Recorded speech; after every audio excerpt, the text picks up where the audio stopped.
One might say that I had the perfect making of a Unitarian Universalist. I grew up in a multi-faith household with a Jewish mom and a Christian dad, and I always identified with both. I loved that multiple traditions could exist within me, because we are so much more than singularities or even binaries. We house entire universes within us. And for me, I am Jewish and I am Christian. And that's never been something to deny. In fact, it brought me to Unitarian Universalism and inspired me to pursue ministry because I was invested in navigating faith-oriented conflict, and I wanted to do the work of building towards peace. The idea that religions didn't have to be in conflict with one another was foundational to who I was. Love your neighbor and welcome the stranger. These were the tenets of my two traditions. Everything else is theological guesswork, in my opinion. Looking at what to believe rather than how to live. So the universes of Judaism and Christianity happily coexisted within me. But that changed in 2004 when the Presbyterian Church, which was my dad's tradition, started to pursue divesting funds from Israel. And in New York City, where I was from, Jews and Christians found each other at odds with one another. Like most Jews at the time, I was a staunch supporter of Israel.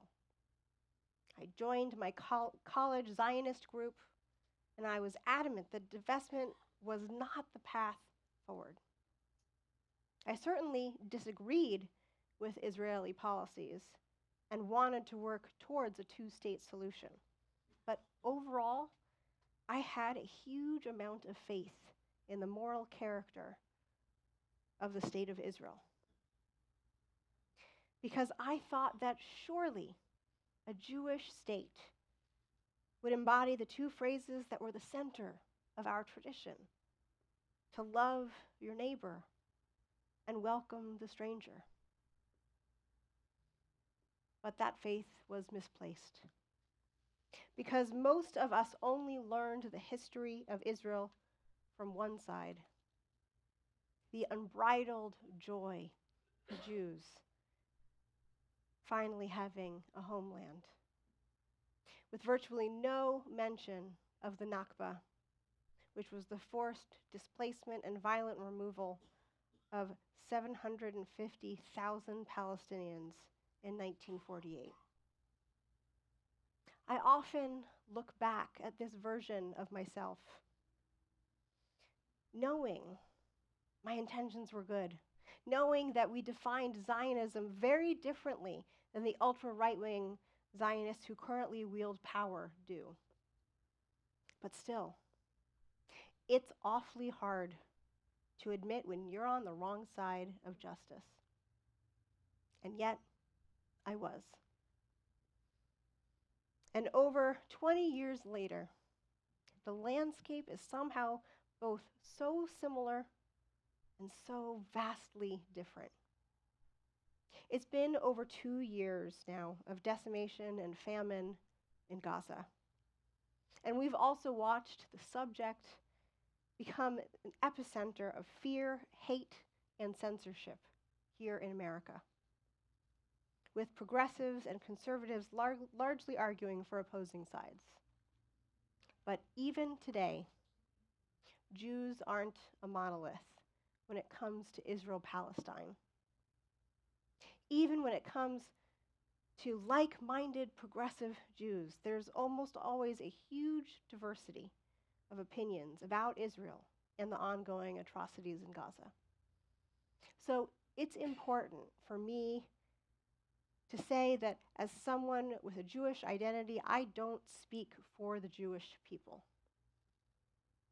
But I do speak for my Judaism, when I say that one of the biggest barriers to our collective action is trauma responses that want to quantify those whose suffering is or has been worse. Because it invariably leads to a panic response and an end to dialogue. I was having a conversation with one of my Jewish friends the other day who told me about seeing a UU minister with a t-shirt that said Free Palestine. And she was absolutely devastated, telling me it was clear that UUs no longer felt Jewish people had worth. And I was baffled, absolutely baffled, because I didn't understand how she got from a Free Palestine t-shirt to brazen, genocidal anti-Semitism.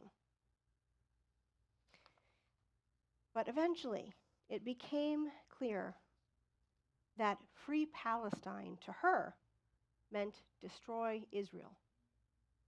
What she heard in that moment was a call to genocide against Jews, not the simple statement of solidarity to end genocide in Gaza that was actually being said. And when we dug a little deeper, she agreed that what was happening in Gaza was horrific. She had absolutely no love for Netanyahu. But she couldn't quite wrap her mind around the idea that solidarity with the people being starved today could coexist with the same level of disgust about the Holocaust. In her world, you had to choose which one was worse to ensure it never happened again.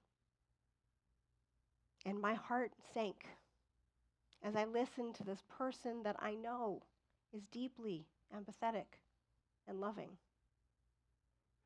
because her nervous system couldn't quite quiet the panic enough to seek common solidarity, which was a lesson that I always took away from my biblical studies. Our hearts shouldn't need to quantify pain in order to feel empathy for Palestinians and Israelis. And I don't want to relinquish my humanity in the name of one side's collective trauma. But so often, when we try to move from the raw emotions to common action, the comparisons come crawling back. Because there's so much fear, like for my friend, that the end result will be another Holocaust. Rabbi Danya Ruttenberg once said that all too often Jews wear our trauma as a shield and a sword. But part of the insidious nature of trauma means that we're not always aware when trauma has the wheels. And for the majority of American Jews, a trauma response, even if it's a little one, awakens within us when the subject of Israel comes up. So many Jews have an automatic response from their nervous system telling them that criticism and condemnation of Israel are somehow criticism and condemnation of Jewish people's right to exist in the world, which is very rarely what's being said by those who simply want Palestinians to be safe and free. This was one of the reasons why, when I was 20, I was so opposed to divestment. We needed everyone at the table talking to each other. We needed to promote models that didn't alienate anyone. Models like the amazing organizations on the ground doing work of healing like Seeds of Peace, or Parents Circle, which is an organization founded by and for Israelis and Palestinians whose loved ones have been murdered. I remember being so thoroughly convinced that divestment was not the answer. But ultimately, I had to reckon with the reality that my perspective was privilege and power talking. with a shield of Jewish trauma to prevent me from looking at my location. Because American Jews could come to the dialogue table, even if it was uncomfortable. Israeli Jews could come to the table and make their voices known, even if they were uncomfortable. But the majority of Palestinians living in Gaza and in the West Bank quite literally could not. Between checkpoints and raids and stolen homes, there was never a table for the average Palestinian to come to and discuss peace. It was a fantasy table I was imagining.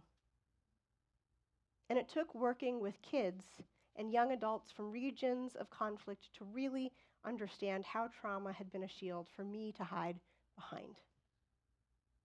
The organization was called Face to Face, Faith to Faith. And it was a camp for teenagers from Israel, Palestine, South Africa, Northern Ireland, and the US. And it focused on dialogue to create future leaders in peace work. I was a counselor there, facilitating dialogue with these incredible kids. The more stories that I heard, the more it became impossible to ignore the echoes between Israel, Palestine, and apartheid South Africa. Israel was and is an apartheid state. And it was and is an occupying force. Even as I stared at these incontrovertible evidence of these truths, I still couldn't quite get myself to support divestment.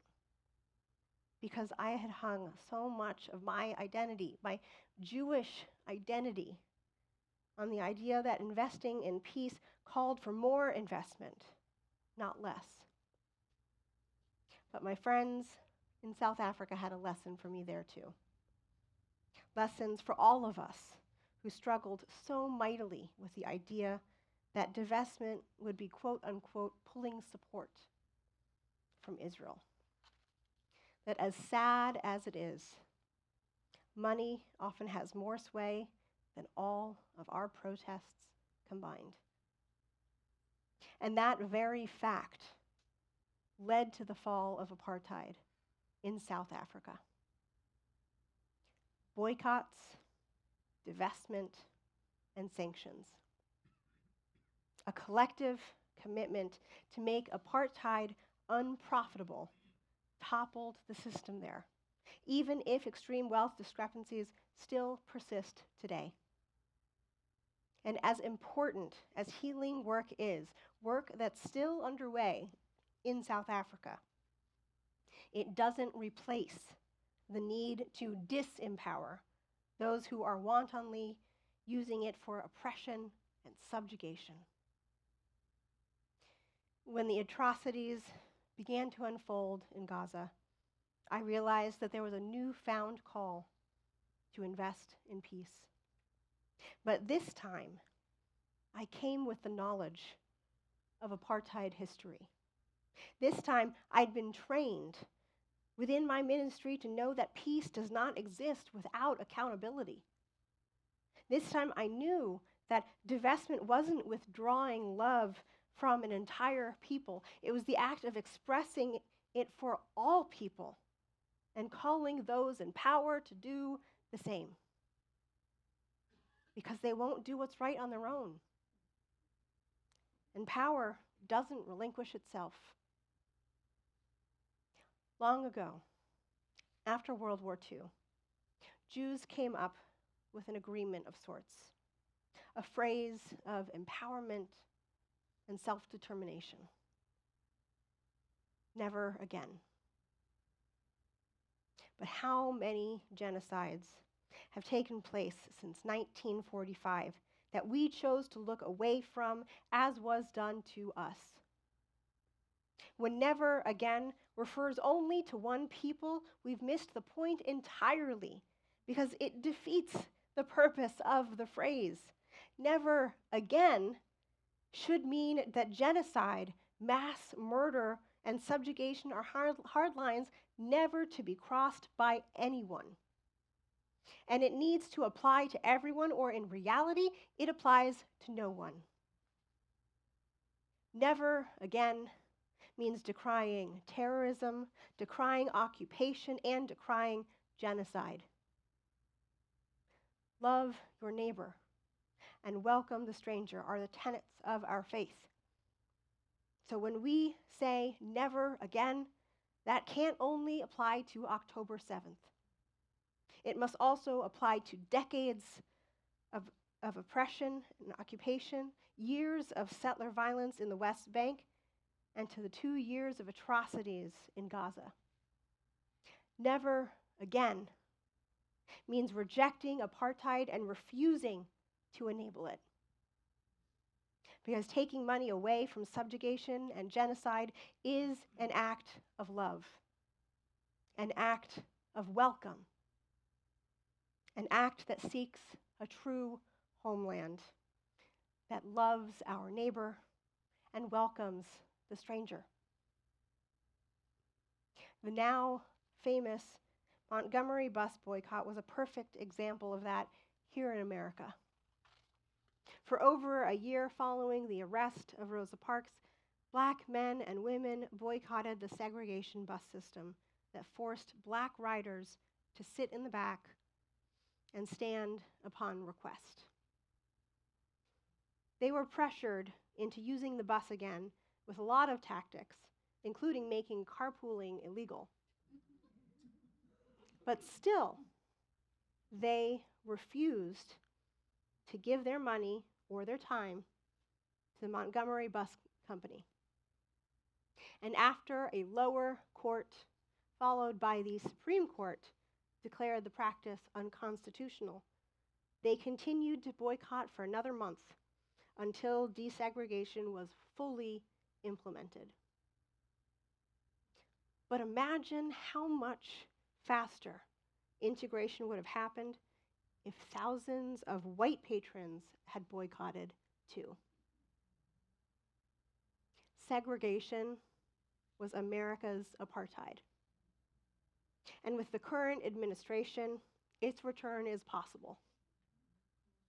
So our call, the call to love our neighbor and welcome the stranger, is to make apartheid unprofitable and impossible to maintain so that it can be toppled as it was in South Africa. When I was in my 20s, investing in peace meant avoiding sources of conflict and choosing to place energy into programs that are doing vital work. And those programs still matter.